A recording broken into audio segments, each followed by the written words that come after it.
Welcome, welcome, welcome, welcome, Helen. Thank you. It's nice to see you. You too. So this is another podcast I'm putting together, and it's literally the reason for doing the podcast was because I see a lot of clients as psychic medium and as a therapist, and I've been hearing some stories about how people have gone along to see different therapists or different people that can help them with crystals or tarot or whatever it is, and they've been surprised by what they received on the receiving end. So not no nightmares, nothing like that. But what I wanted to do is just to put out to everybody the people that I know and that I would recommend. And of course, it's up to you who you want to use, but people who I've worked with, people who I recommend. And I know that I feel quite safe with them. If I have a client and I'd say, okay, I think you need to see somebody to do with crystals, and we've got Helen, and I'll introduce you more to Helen in a minute. But that's how it's going to work. So this is really a signpost for like-minded souls, bringing them all together, have this beautiful community of saying, this is who I'd recommend. Just a bit like we were just talking a moment ago about tradespeople. And if you get a leaflet through your door, maybe that's not the best person that you should go in contact. Maybe you should check them out first. So I checked them out first. Check a trade. That's it. Check a trade. Yes. I'm checking a trade. Checking the trade for holistic stuff. Holistic stuff, exactly. Totally. And over the next couple of weeks, months, whatever, years, hopefully, I'm going to be looking at talking to individuals that I know, worked with, and that who I can recommend and put out there. And because there's going to be a variety of different people that might be interested in either, as I say, crystal healers or therapists or tarot or psychic mediums or healers or whatever it is, that it's just good to have like a directory of those you can turn to and have a little look. And different things are going to resonate for different people. Definitely. Crystals might resonate for one type of person and they might not resonate for another type of person. So that's the most important thing. That's why I wanted to bring this together. So, Helen, darling. Oh. Hello. Lovely cup of coffee. We're having a little break. We've had a little coffee. I'm actually drunk mine, but yeah. Sorry? I've already drunk mine. Oh, have you? Oh, I'm so slow.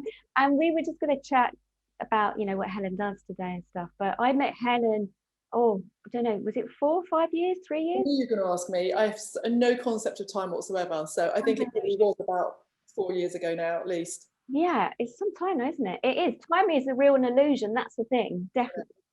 Plus, rubbish with numbers, which doesn't really help. Yeah, same here. And so we met Regent's Park University, where we were studying psychology and sense and cognitive hypnotherapy. So, and we looked at NLP, also tapping we did there. We did a number of different sort of therapeutic sort of teachings and whatever, and we joined a course, and that's how I met Helen. And we often laugh because I always say we didn't know each other.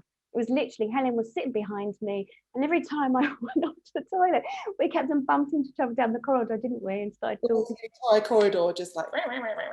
Yeah, I was getting downloads of information for Helen. I was passing it on, and we were just chatting, and we got to understand that we're very like-minded, and it just makes sense how when you're like-minded, you start attracting. If you're in the right place within yourself, you start attracting those people to you. They sort of pop out. I was going to say out of the woodwork. I don't really look like Helen. Thanks. I'm a bit dusty. But we start, you start coming across those people, and especially now I'm hearing from lots of clients, and I know this myself working with my team of guides, that this is the time now that where we've had a lot of shift that's happened throughout the whole planet, where, having COVID and everything, the pandemic and everything else around that, and over the last couple of years before that as well, that things were going on, the planet was changing, people were changing, people's perspective of what was going to happen for them. And I think especially now where we are, that how people are gently, in some parts of the world, are coming out into, I never think it's going to be a normality because I don't want it to be normality. I want it to be different.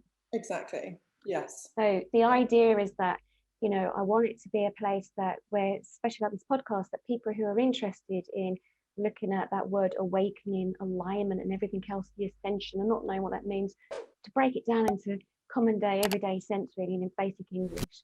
So that's the idea, is to bring people. So Helen, we met about those couple of years ago, found that we had things in common, we were interested in bits and pieces. But if you'd like to give the audience a little bit of information about yourself, like what you do now, or how, yeah, what do you do now? Let them know what you do now. What do I do now? Well, I do a variety of things. I've always been one of those people that's had a lot of fingers and a lot of pies, largely because I get bored quite quickly. And so I do a mix. I have a wellness business, so to speak, which is, as you were saying earlier, cognitive therapy, NLP, solution-focused therapy, which I'm really passionate about, helping people, sort of tap into who they are and how they can move forwards. And yeah, I just love that. And alongside that, I sort of reconnected recently with the crystal side of things. I've studied crystal healing. I have an Etsy shop with crystals. It all ends up sort of blending when it needs to with clients, within the wellness side, but also I am an interior designer. So when I first trained as an interior designer 20 odd years ago, Wow. my first job was with this incredible family who the wife was a feng shui practitioner. So from the minute I met them, I was introduced into this world of energy and creating amazing spaces and crystals. I'd already been into them before that, and it all sort of clicked in. So over the years, I've just found that everything I've sort of worked with and studied, it all sort of clicks into place. And that's what I love about this stuff, really. I think that's what, I agree. I think that's what happens. I think, following that, I tell this to a lot of clients recently, when you have that sort of feeling that you've got to do something, go and do it, don't put it off. Because I think, like with myself years and years ago, with crystals from a kid, I was using crystals then. Didn't know much about them at all, to be honest, just like fiddling with them, playing with them, a bit like a magpie, like them, they shine in the sun and everything else, and loved them that way. And then having my children, my son became very interested in crystals and he started looking at them as well. And then there was a long period of time I stopped. So it's interesting then now coming back to them. But I know with yourself, when I work with you, I mean, we've done a couple of workshops together and I absolutely love that, because I'll say to you, oh, Helen, oh, let's have a little look. What do you think about certain crystals? I mean, we did a workshop, I've just got, to hand. We did a crystal workshop where I said to you, we're going to be working with the chakras. I mean, we worked together and you've got all these crystals and we sort of said, how about this crystal on that chakra? And so how about using this one to clear it and everything else? And it was absolutely brilliant. And so with you, what I found is, and I know quite a few people with crystals, but with yourself, it's not that you just sell them on your Etsy store. It's not that. And it's not just that, you see a client and you put them in an interior home and, because you're a designer. You actually, what I find fascinating, and I heard from my spiritual team when I first met you and working along with you, that you have this intuition with what crystal works for what person.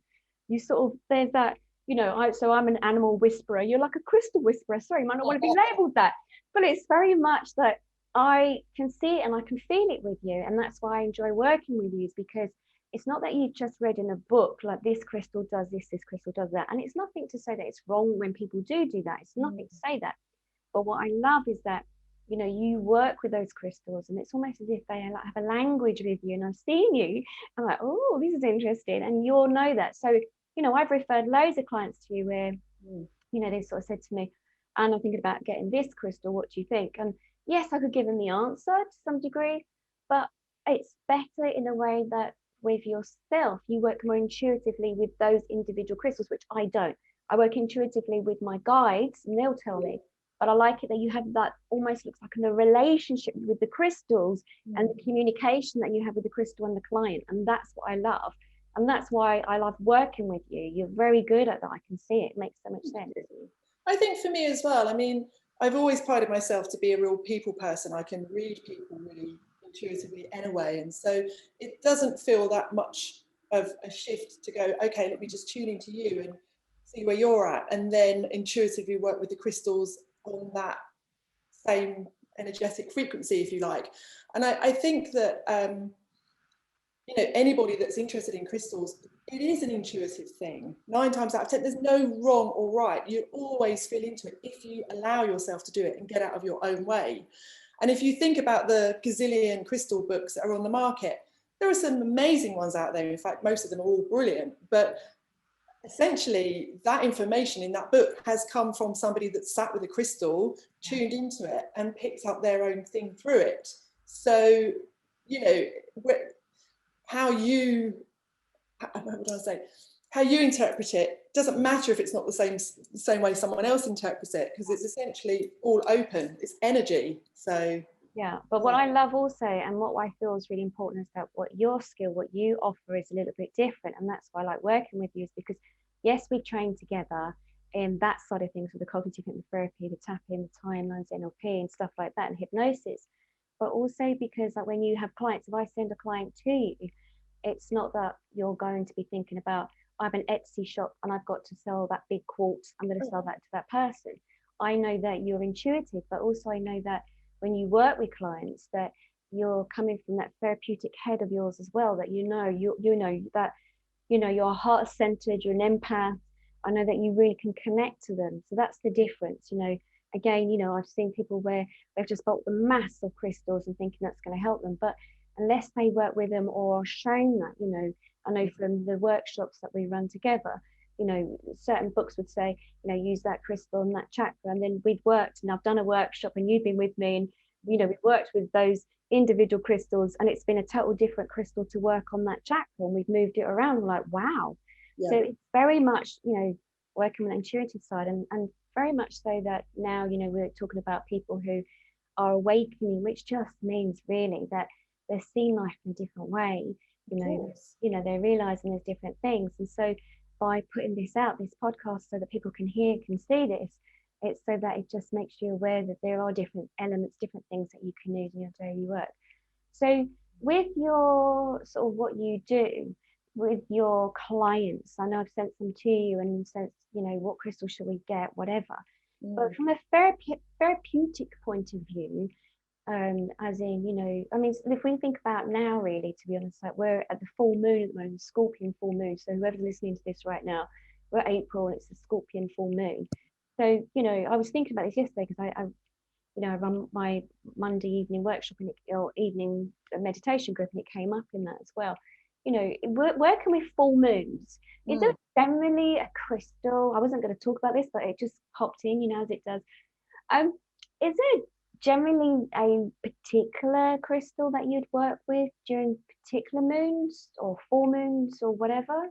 Again, I would always go back to coming from the intuition. I mean, you have a sort of the kind of classic crystals that you might consider for full moon, for example, which could be your selenite, like very like goddess energy, moonstone, obviously divine feminine, connects to the moon. But also every single moon, as we know, it's going through a different astrological phase. So sometimes the full moon, the energy is, crazy busy. So you might want something really calming. Yeah. And other times it's a bit more serene and you might need a bit more of a boost. So there's no right or wrong, again, with crystals. I think it is literally just going, oh goodness, like, how am I feeling right now? Okay, what do I need? And, if in doubt, work with a clear quartz. It's the master crystal and will always support you. I know, you can't go wrong with a clear quartz. I use it every day. I've got crystals on my shelf in here, on my table, and when I'm tuning into my, before I have a client, I always sit with my my quartz, and I've got loads of them that sort of clusters around, and I just love it. They remind me of little aerials. They're just picking up the information that I need to draw in really quickly.